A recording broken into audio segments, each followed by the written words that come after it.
What's up, ladies and gentlemen? Yala Poppy from simphunter.com. And in this video, I'm going to give you 5 observations of how I have seen OnlyFans management change since I started 20 months ago. Actually, 6 observations. I just thought of another one there. 6 observations. So I've been doing this for a long time. I've seen quite a few things change. And let's talk about the first one, which is that black hat methods are getting harder and harder. Okay. This is not something that I need to tell you, I don't think, because every day look in the chats and people are talking about, oh, my method stopped working here. Oh, Instagram just made this change. Oh, TikTok just made this change. Reddit just banned my account and there was a huge ban wave. It's happening like on a weekly basis almost at this point. And I've watched this happen over the past almost 2 years. And to be fair, this is something, there's always going to be the cat and mouse game of marketers versus platforms on which to market. And there's always going to be those couple of really smart people who are very dedicated and are going to be able to figure out how to beat the system. I'm not one of those people personally. I'm not saying you shouldn't try to be one of those people. I know that with OFM, that's like what most people do. I get it. Personally, I don't really like it. It's not fun for me. It's not enjoyable for me. I hate it. Like, I would rather shift to legit methods. Legit methods are evergreen. They're not going anywhere.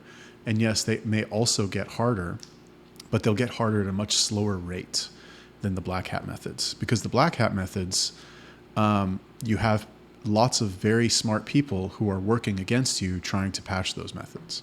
And yes, there are also lots of very smart people working to create new methods, but I would rather just pick one thing and stick with that one thing and like press that button nonstop, as opposed to like, oh, this button works over here. Oh, it stopped. Oh, now I got to find it. Oh, this one works. It's like, I don't want to do it. So if you're just getting into the game right now, you can, and not like dating apps don't work or Instagram doesn't work, like everything works still. It's just that it is getting progressively harder and harder to make it work. So it will weed out people who don't have the stomach for it, like me, kind of. I still, I dabble here and there, like I do some stuff, but in terms of, it's just very disheartening to try something and have it work for a month, have it work for 2 months, you get all excited, you try to scale it, and then boom, something happens and everything stops working. By then you've scaled and you have to go back and fix everything. It's just a nightmare, especially if you want to get to a certain size. Like for me, for my agency, our goal, we want to get very big. And that means a lot of creators, and that means a lot of accounts and a lot of everything. And it's a massive pain in the ass when we have to go back and try and fix shit.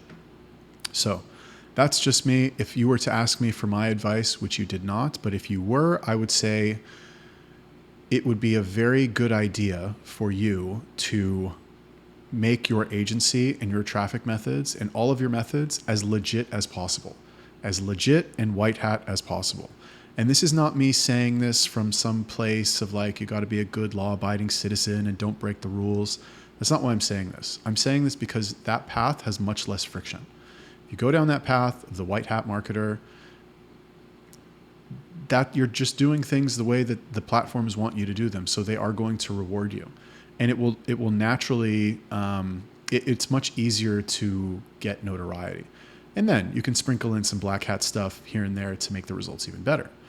But as far as 100% relying on the black hat methods, I would not recommend that. I'll give you a perfect example. You can take, well, here's an easy one. If you build a big agency that has a good social media presence, it will be easier for you to recruit higher quality creators that are already earning a lot of money, as opposed to if you are trying to do everything the black hat way, nobody knows who you are.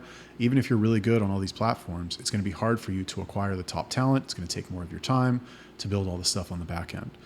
Whereas if you go the white hat route and you're creating social media content and you build a good brand and all these creators know who you are and they're dying to work with you, it's much easier to sign top level talent that's already making 20, 30, 40, 50K a month.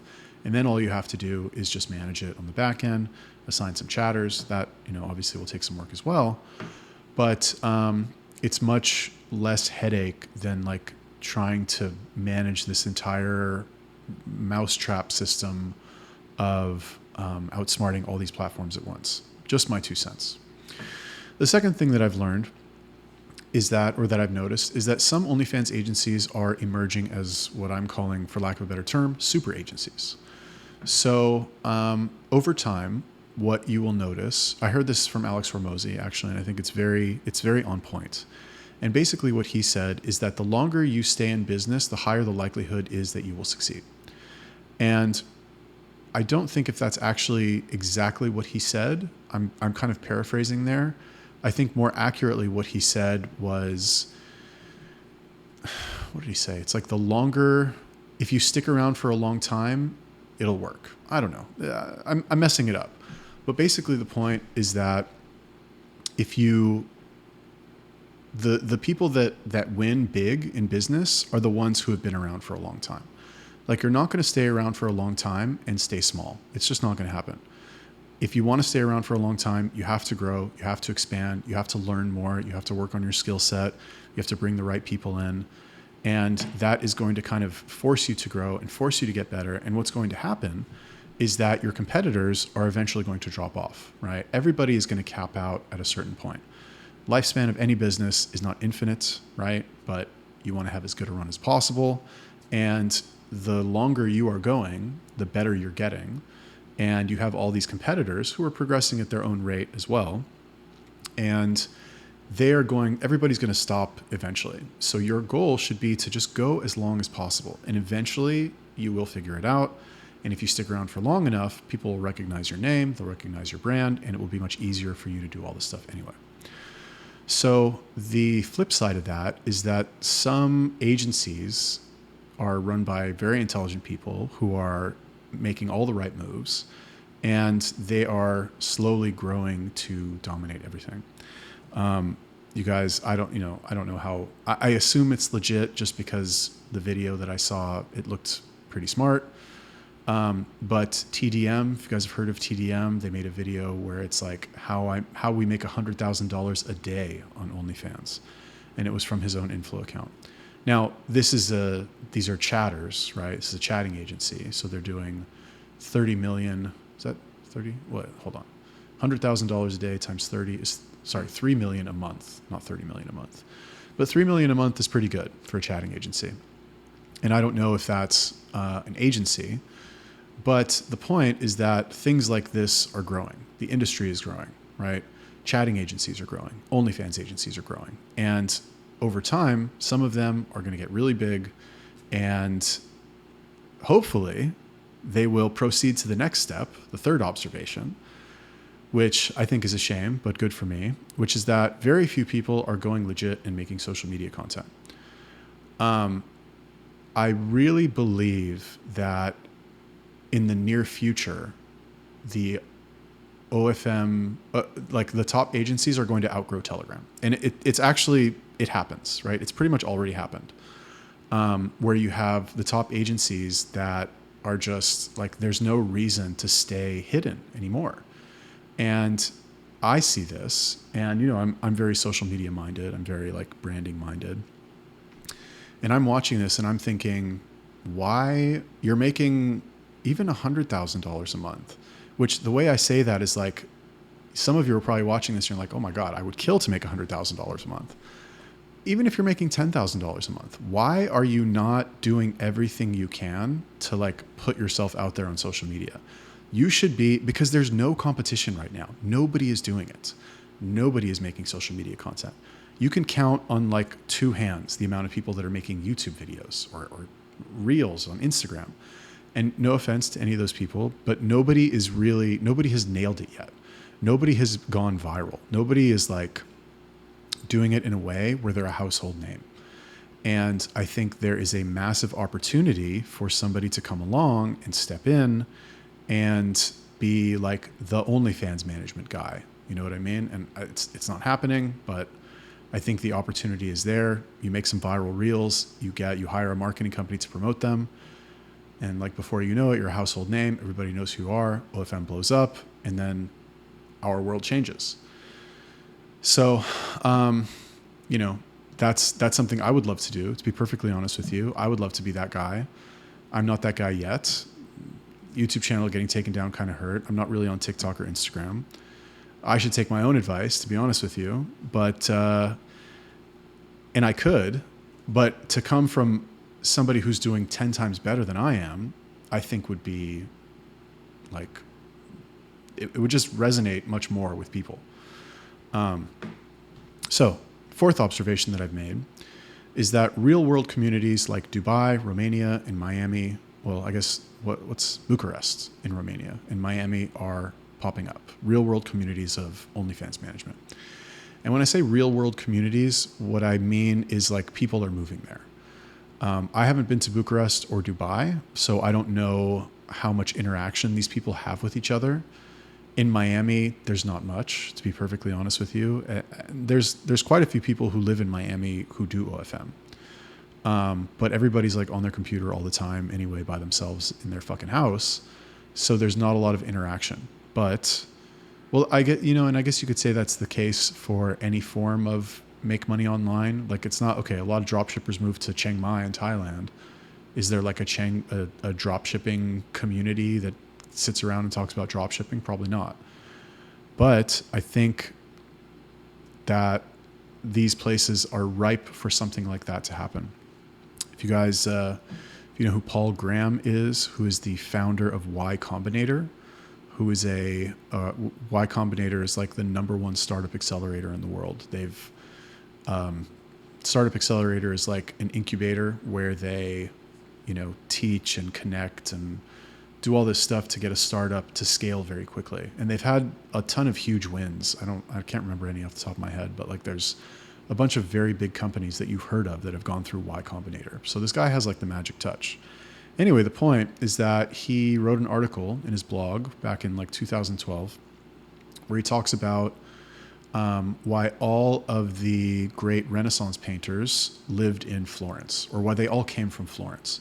Guys like Da Vinci, Michelangelo, fucking whatever, all those guys. Those are the only ones that I know. I'm not a big fucking painter, but the point is that why did all of those painters come out of Florence?